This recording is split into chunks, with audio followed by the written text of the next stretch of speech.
troisième jour à Bruxelles. Avenue du Parc Botanique.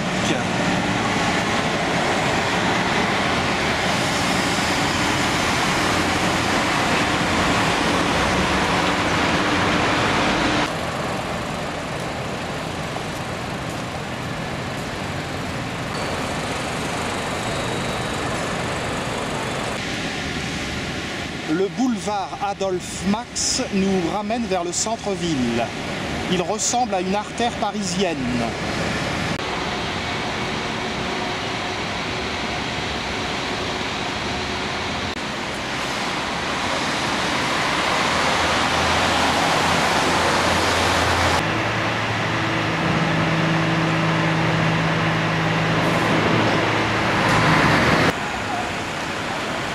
Et voici quelques images que j'aurais pu filmer à Paris. Des immeubles de style haussmannien.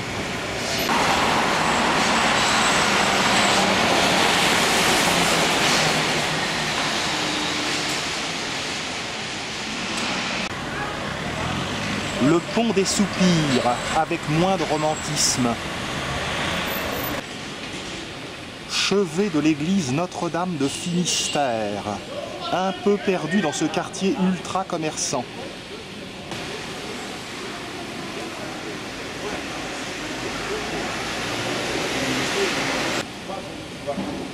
On se dirige vers la place de Brouckère.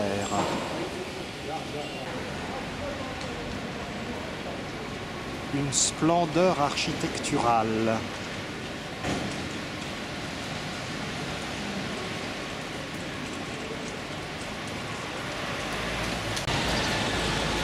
Le quartier de la place de Brouckère, avec ses superbes immeubles.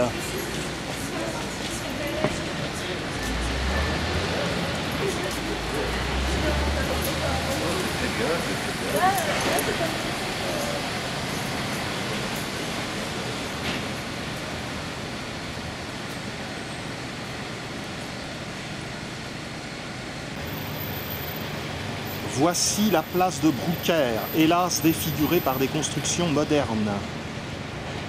À proximité, le passage du Nord.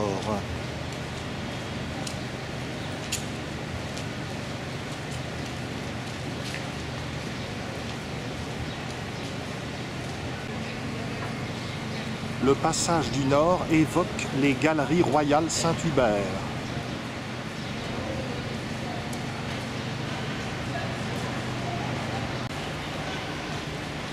Vers le nord de l'avenue Adolphe Max.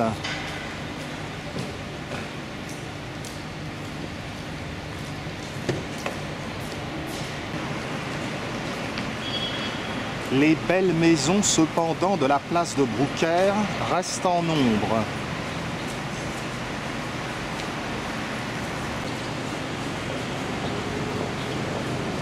Des hôtels et établissements de luxe parsèment la place de Brouckère. Sur cette place se trouve notamment le luxueux hôtel Métropole.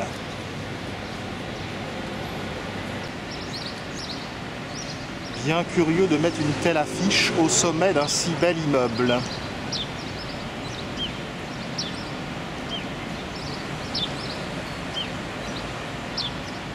La place de Brouckère est controversée, elle était très belle et les aménagements modernes ont complètement modifié son cachet.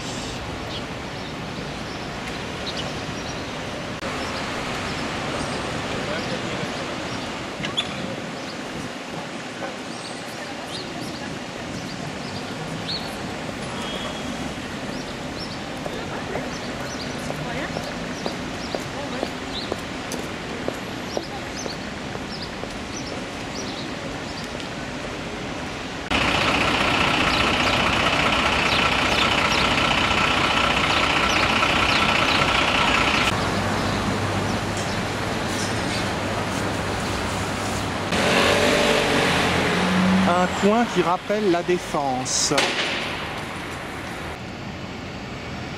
Le chevet de l'église Sainte-Catherine paraît bien crasseux.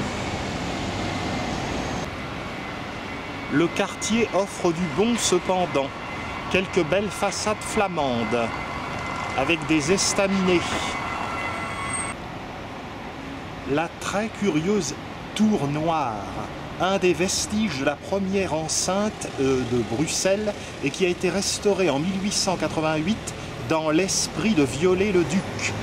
C'est très curieux de la voir entourée par des immeubles d'habitation des années 30. On arrive en vue de la place Sainte-Catherine qui abrite un marché de Noël. L'ancien et le moderne.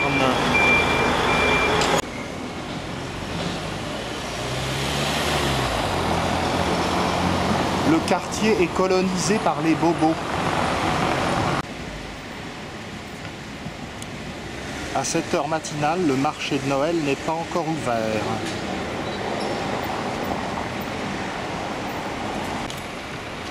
Seul le devant de l'église Sainte-Catherine a manifestement été refait.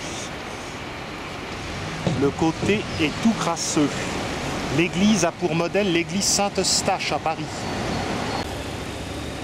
Ambiance du Nord, on pourrait se croire à Lille. À côté de la façade se trouve la tour de l'ancienne église Sainte-Catherine.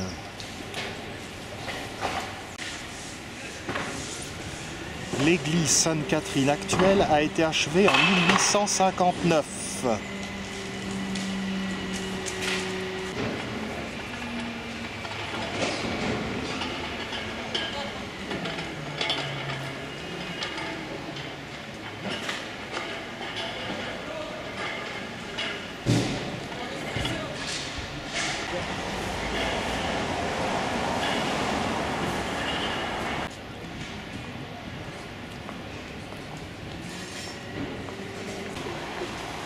Le quartier plaît de plus en plus aux Bruxellois.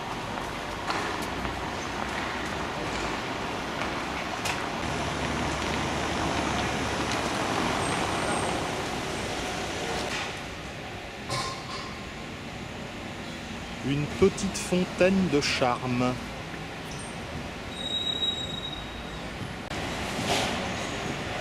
On s'engage dans la sympathique rue de Flandre pour voir la maison de la Bellonne.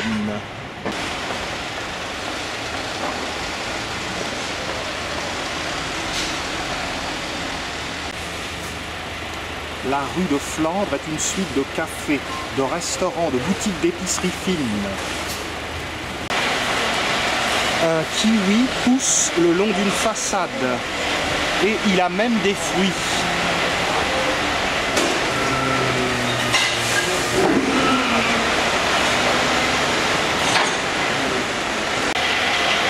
Au numéro 46 se trouve la maison de la Bellonne.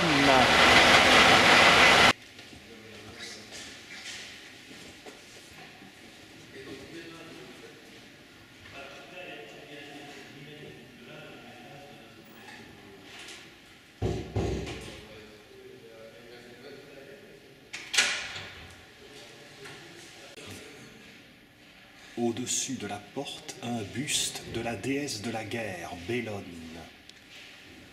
Tout autour, un trophée symbolise la victoire des Autrichiens contre les Turcs à Zenta en 1697. Les médaillons représentent des empereurs romains.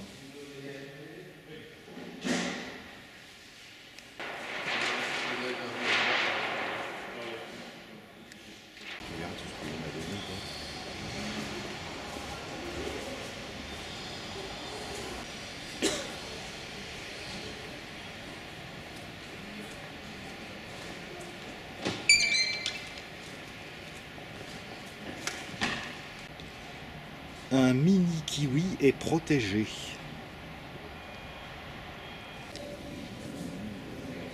Le quartier comporte des ruelles charmantes et nous sommes à l'écart du grand tourisme.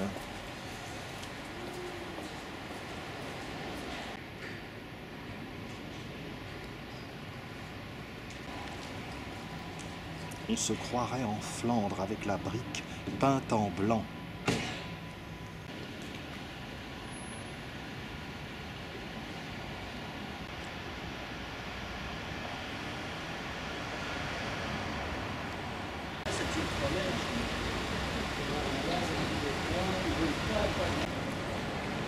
C'est ici, dans le quartier Sainte-Catherine, que se trouve le grand marché de Noël de Bruxelles.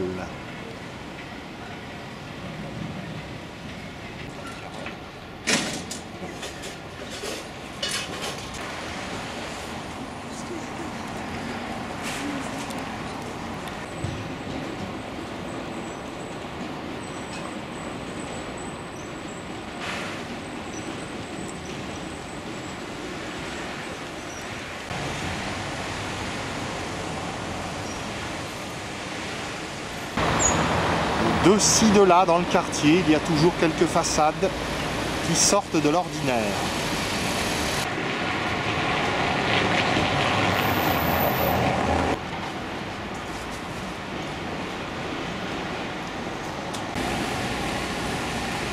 On retourne vers le centre.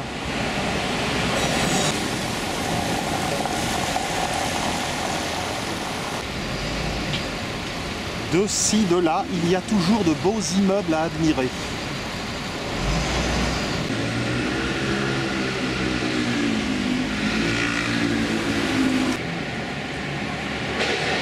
Vers la Bourse.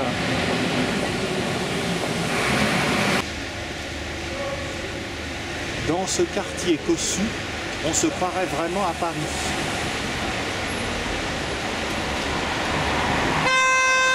La pluie se met à tomber, hélas.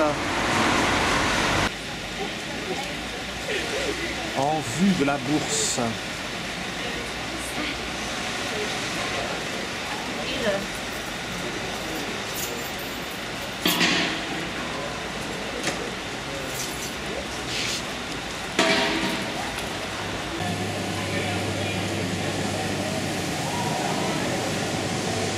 Les dernières heures pour acheter quelques souvenirs.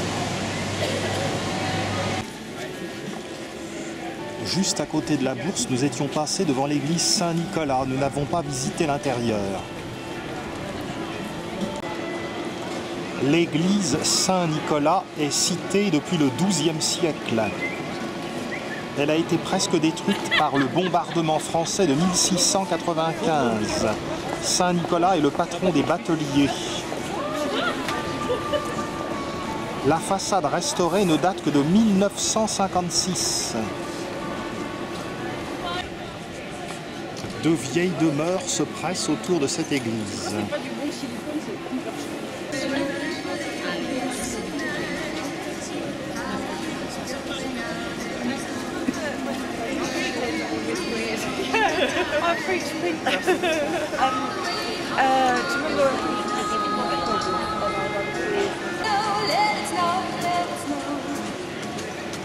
À proximité de la Grand Place.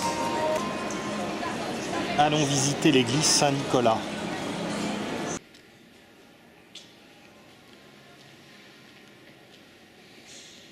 Le chœur n'est pas dans l'axe de la nef.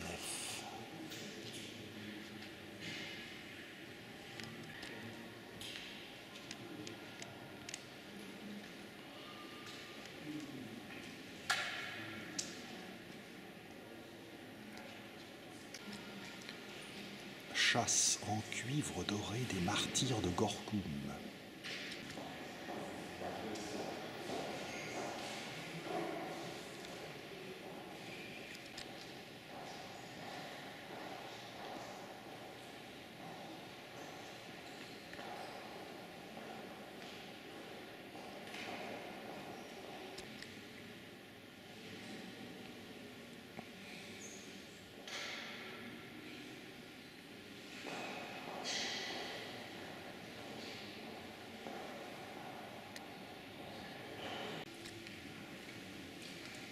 Le chœur est désaxé à cause de la présence d'un ancien ruisseau, dit-on. Le beau vitrail moderne de la façade.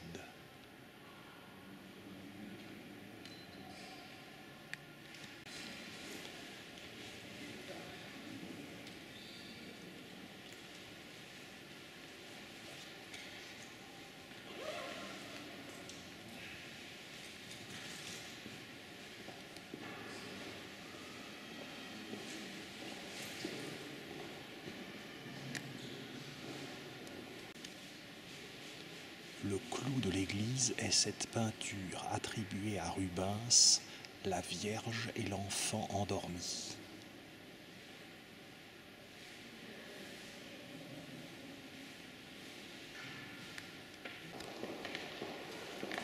La crèche de l'église Saint-Nicolas.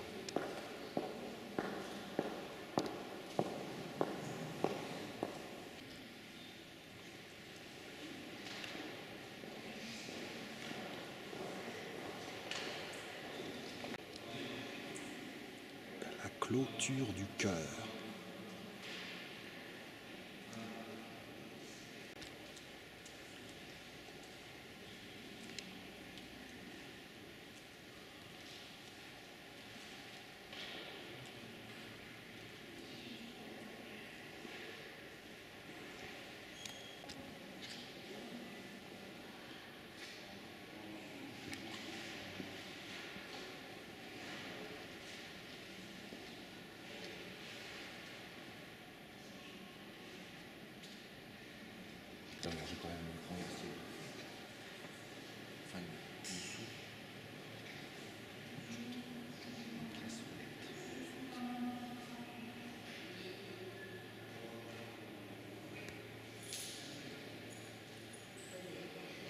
Saint-Michel et Gudule, nous savons que nous sommes à Bruxelles.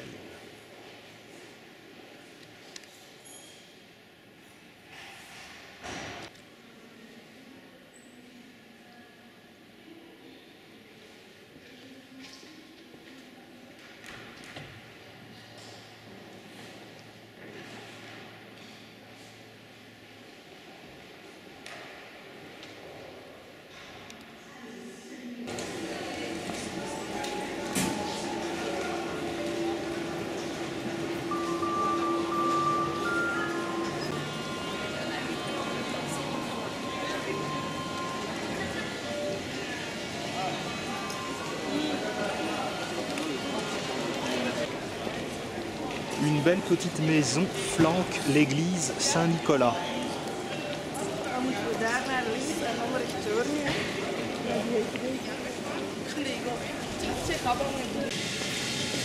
Dans le quartier de la Grand Place, les boutiques de souvenirs pullulent.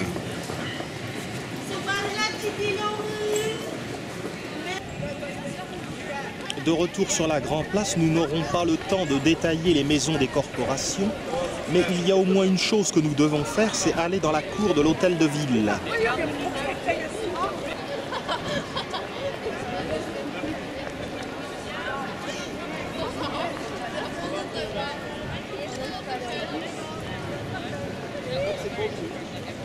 C'est bien plaisant de voir toutes ces galeries de petits personnages.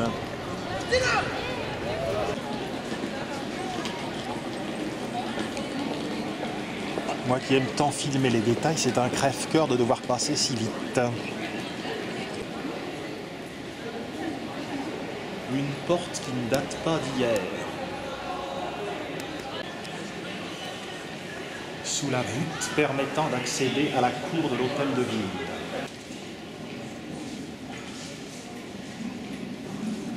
Des statues représentent les fleuves de Belgique, l'Escaut et la Meuse. La première pierre de l'hôtel de ville a été posée en 1401. La tour de Van Ruysbroek domine la ville de 96 mètres.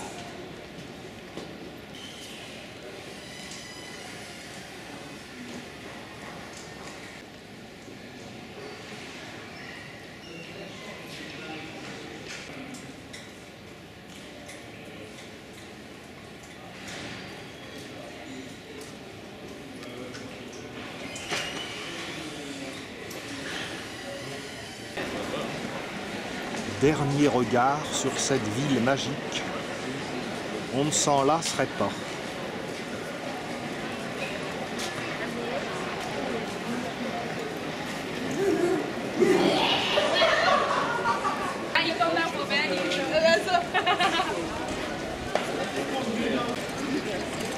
Au sud, c'est la maison des ducs de Brabant. À l'est, la maison du roi, qui abrite le musée de la ville de Bruxelles. Celle-ci est la maison du roi d'Espagne.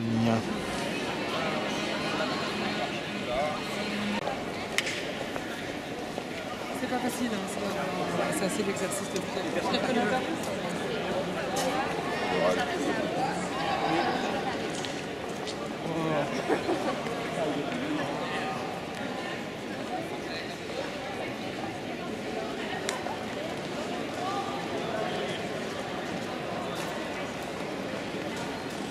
Jolie cariatide.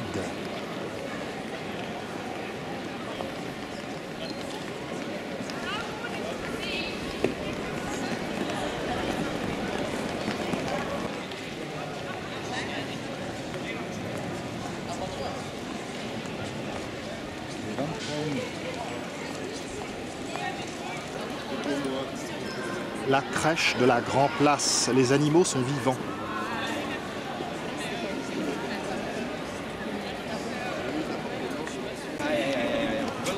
La maison des brasseurs.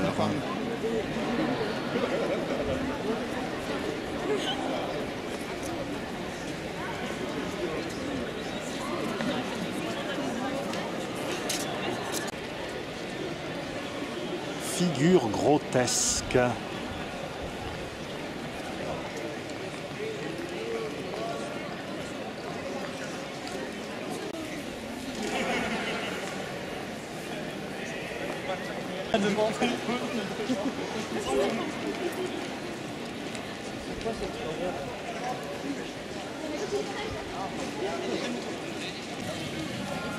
Une boutique propose des spécialités très surprenantes.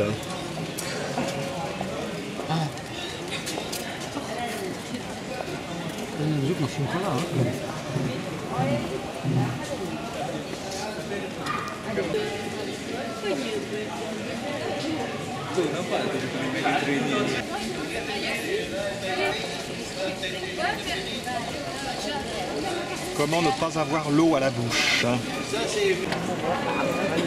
Des éclairs de luxe.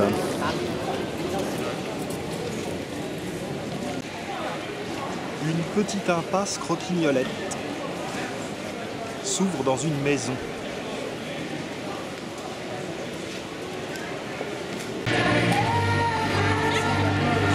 La patinoire devant le théâtre royal de la Monnaie.